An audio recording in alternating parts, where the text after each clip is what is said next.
बोल वृंदावन बिहारी लाल की जय। बोल बांके बिहारी लाल की जय। और श्रीमद् भागवत महापुराण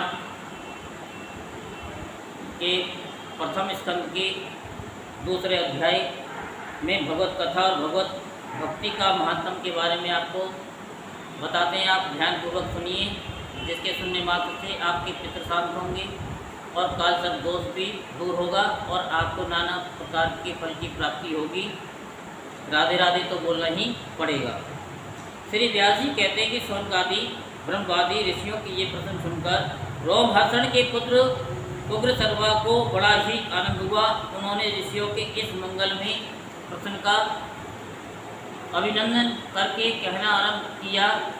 सूत जी ने कहा कि जिस समय श्री सुखदेव जी का यज्ञोपवीत संस्कार भी नहीं हुआ था, सूत्री लौकिक वैदिक कर्मों के अनुष्ठान का अवसर भी नहीं आया था, उन्हें अकेले ही संन्यास लेने के उद्देश्य से जाते देखकर उनके पिता व्यास जी विरह से कातुर होकर के पुकारने लगे कि बेटा बेटा जरा रुक जाओ। उस समय तन्मय होने के कारण श्री सुखदेव जी की ओर से वृक्षों ने उत्तर दिया, ऐसे सबके हृदय में विराजमान श्री सुखदेव मुनि को मैं नमस्कार करता हूँ।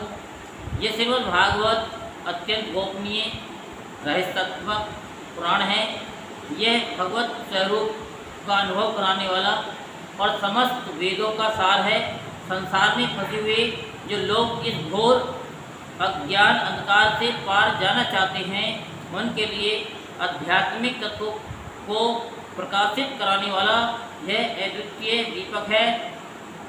वास्तव में उन्हीं पर करुणा करके बड़े बड़े मुनियों के आचार्य श्री सुखदेव जी ने इसका वर्णन किया है। मैं उनकी शरण ग्रहण करता हूँ।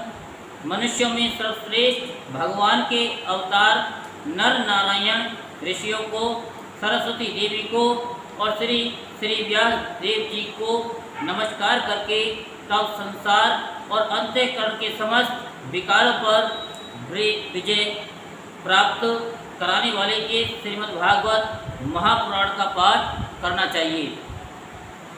ऋषियों, आपने संपूर्ण विश्व के कल्याण के लिए ये बहुत सुंदर प्रश्न किया है, क्योंकि ये प्रश्न श्री कृष्ण के संबंध में है और इससे भली भांति आत्मशुद्धि हो जाती है। मनुष्यों के लिए सर्वश्रेष्ठ धर्म वही है जिससे भगवान श्री कृष्ण में भक्ति हो।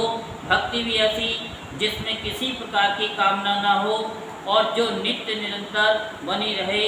ऐसी भक्ति से हृदय आनंद स्वरूप परमात्मा की उपलब्धि करके कृत्य कृत्य हो जाता है। भगवान श्री कृष्ण में भक्ति होते ही अनन्य प्रेम से उनमें चित्त जोड़ते ही निष्काम ज्ञान और वैराग्य का आविर्भाव हो जाता है। धर्म का ठीक ठीक अनुष्ठान करने पर भी यदि मनुष्य के हृदय में भगवान की लीला कथाओं के प्रति अनुराग उदय न हो तो वह निरा श्रम ही श्रम है। धर्म का फल है मोक्ष। उसकी सार्थकता अर्थ प्राप्ति में नहीं, अर्थ केवल धर्म के लिए है। भोग विलास उसका फल नहीं माना गया है। भोग विलास का फल इंद्रियों को तृप्त करना नहीं है। उसका प्रयोजन केवल जीवन निर्वाह, जीवन का फल भी तत्व जिज्ञासा है। बहुत कर्म करके स्वर्ग आदि प्राप्त करना उसका फल नहीं है। तत्ववेता लोग ज्ञाता और ज्ञेय के भेद से रहित अखंड अद्वितीय सच्चिदानंद स्वरूप ज्ञान को ही तत्व कहते हैं। उसी को कोई ब्रह्म, कोई परमात्मा और कोई भगवान के नाम से पुकारते हैं। श्रद्धालु मुनिजन भागवत श्रवण से प्राप्त ज्ञान वैराग्य युक्त भक्ति से अपने हृदय में उस परम तत्व स्वरूप परमात्मा का अनुभव करते हैं। शौनकादि ऋषियों, यही कारण है कि अपने अपने वर्ण तथा आश्रम के अनुसार मनुष्य जो धर्म का अनुष्ठान करते हैं उसकी पूर्ण सिद्धि इसी में है कि भगवान प्रसन्न हो। इसलिए एकाग्र मन से भक्तवत्सल भगवान का ही नित्य निरंतर श्रवण कीर्तन ध्यान और आराधन करना चाहिए। कर्मों की गांठ बड़ी कड़ी है। विचारवान पुरुष भगवान के चिंतन की तलवार से उस गांठ को बड़ी आसानी से काट देते हैं। तब भला ऐसा कौन मनुष्य होगा जो भगवान की लीला कथा में प्रेम न करे। शौनकादि ऋषियों पवित्र तीर्थों का सेवन करने से महत्व सेवा और श्रवण की इच्छा, फिर श्रद्धा, तत्पश्चात भगवत कथा में रुचि होती है। भगवान श्री कृष्ण के यश का श्रवण और कीर्तन दोनों पवित्र करने वाले हैं। वे अपनी कथा सुनने वालों के हृदय में आकर के स्थित हो जाते हैं और उनकी अशुभ वासनाओं को नष्ट कर देते हैं, क्योंकि वे संतों के नित्य सुहृदय हैं। जब श्रीमद् भागवत अथवा श्रीमद् भगवत भक्तों के निरंतर सेवन से अशुभ वासनाएं नष्ट हो जाती हैं, तब पवित्र कीर्ति भगवान श्री कृष्ण के प्रति स्थायी प्रेम की प्राप्ति होती है। तब रजोगुण और तमोगुण के भाव, काम और लोभ आदि शांत हो जाते हैं और चित्त इनसे रहित होकर सत्वगुण में स्थित एवं निर्मल हो जाता है। इस प्रकार भगवान की प्रेम में भक्ति से जब संसार की समस्त आसक्तियाँ मिट जाती हैं, हृदय आनंद से भर जाता है, तब भगवान के तत्व का अनुभव अपने आप ही हो जाता है। हृदय में आत्म स्वरूप भगवान का साक्षात्कार होते ही हृदय की ग्रंथि टूट जाती है, सारे संदेह मिट जाते हैं और कर्म बंधन क्षीण हो जाता है। इसी से बुद्धि मान लो नित्य निरंतर बड़े आनंद से भगवान श्री कृष्ण के प्रति प्रेम भक्ति करते हैं, जिससे आत्म प्रसाद की प्राप्ति होती है। प्रकृति के 3 गुण हैं, सत, रज और तम। इनको स्वीकार करके इस संसार की स्थिति, उत्पत्ति और प्रलय के लिए एक अद्वितीय परमात्मा ही विष्णु, ब्रह्मा और रुद्र, ये 3 नाम ग्रहण करते हैं। फिर भी मनुष्य का परम कल्याण तो सत्वगुण स्वीकार करने वाले श्री हरि से ही होता है। जैसे पृथ्वी के विकार लकड़ी की अपेक्षा धुआं श्रेष्ठ है और उससे भी श्रेष्ठ है अग्नि, क्योंकि वेदोक्त यज्ञ इत्यादि के द्वारा अग्नि सद्गति देने वाला है। वैसे ही तमोगुण से रजोगुण श्रेष्ठ है, रजोगुण से भी सत्वगुण श्रेष्ठ है, क्योंकि वह भगवान का दर्शन कराने वाला है। प्राचीन युग में महात्मा लोग अपने कल्याण के लिए विशुद्ध सत्व में भगवान विष्णु की आराधना किया करते हैं। अब भी जो लोग उनका अनुसरण करते हैं वे उन्हीं के समान कल्याण भाजन होते हैं। जो लोग इस संसार सागर से पार जाना चाहते हैं वे यद्यपि किसी की निंदा तो नहीं करते, न किसी से द्वेष ही यानी कोई दोष ही देखते हैं, फिर भी घोर रूप वाले तमोगुणी, रजोगुणी, भैरवादी भूतपतियों की उपासना न करके सत्वगुणी विष्णु भगवान और उनके अंश कला स्वरूपों का ही भजन करते हैं। परंतु जिसका स्वभाव रजोगुणी अथवा तमोगुणी है, वे धन, ऐश्वर्य और संतान की कामना से भूत, पितृ और प्रजापतियों की उपासना करते हैं, क्योंकि इन लोगों का स्वभाव भूत आदि से मिलता जुलता होता है।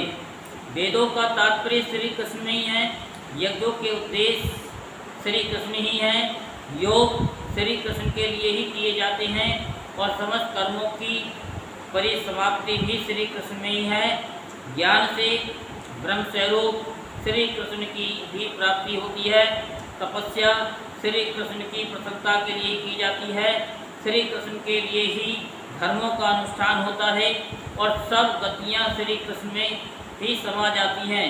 यद्यपि भगवान श्री कृष्ण प्रकृति और उनके गुणों से अतीत है, फिर भी अपनी गुणमयी माया से जो प्रपंच की दृष्टि से है और तत्व की दृष्टि से नहीं है, उन्होंने ही सर्ग के आदि में इस संसार की रचना की थी। वे सत्व, रज और तम तीनों गुण उसी माया के विलास है। इनके भीतर रहकर भगवान इनसे युक्त शरीके मालूम पड़ते हैं। वास्तव में वे तो परिपूर्ण विज्ञान घन है। अग्नि तो वस्तुतः एक ही है, परंतु जब वह अनेक प्रकार की लकड़ियों में प्रकट होती है तब अनेक सी मालूम पड़ती है। वैसे ही सबके आत्म स्वरूप भगवान तो एक ही हैं, परंतु प्राणियों की अनेकता से अनेक जैसे जान पड़ते हैं। भगवान ही सूक्ष्म भूत तन्मय तन्मात्रा इंद्रिय तथा अंतःकरण और गुणों के विकारभूत भावों के द्वारा नाना प्रकार की योनियों का निर्माण करते हैं। उनमें भिन्न भिन्न जीवों के रूप में प्रवेश करके उन योनियों के अनुरूप विषयों का उपभोग करते कराते हैं। वे ही संपूर्ण लोगों की रचना करते हैं और देवता पशु पक्षी मनुष्य आदि योनियों में लीला अवतार ग्रहण करके सत्गुण के द्वारा जीवों का पालन पोषण करते हैं। यहीं पर दूसरा अध्याय संपूर्ण होता है। बोल वृंदावन बिहारी लाल की जय, बोल बांके बिहारी लाल की जय। ओम नमो भगवते वासुदेवाय, ओम नमो भगवते वासुदेवाय, वासुदेवाय वासुदेवाय वासुदेवाय वासुदेवाय। ओम नमो भगवते वासुदेवाय। कैसे प्यारी है सूरत मेरे श्याम की, कैसे प्यारी है सूरत मेरे श्याम की। राधा जपती है माला तेरे नाम की, राधा जपती है माला तेरे नाम की। ओम नमो भगवते वासुदेवाय, ओम नमो भगवते वासुदेवाय। कैसी प्यारी है सूरत मेरे श्याम की, कैसी प्यारी है सूरत मेरे श्याम की। मैं तो जपता हूँ माला तेरे नाम की, मैं तो जपता हूँ माला तेरे नाम की। ओम नमो भगवते वासुदेवाय, ओम नमो भगवते वासुदेवाय। बोल वृंदावन बिहारी लाल की जय। जय जय श्री राधेश्याम, जय जय श्री राधेश्याम, जय जय श्री राधेश्याम। बोल वृंदावन बिहारी लाल की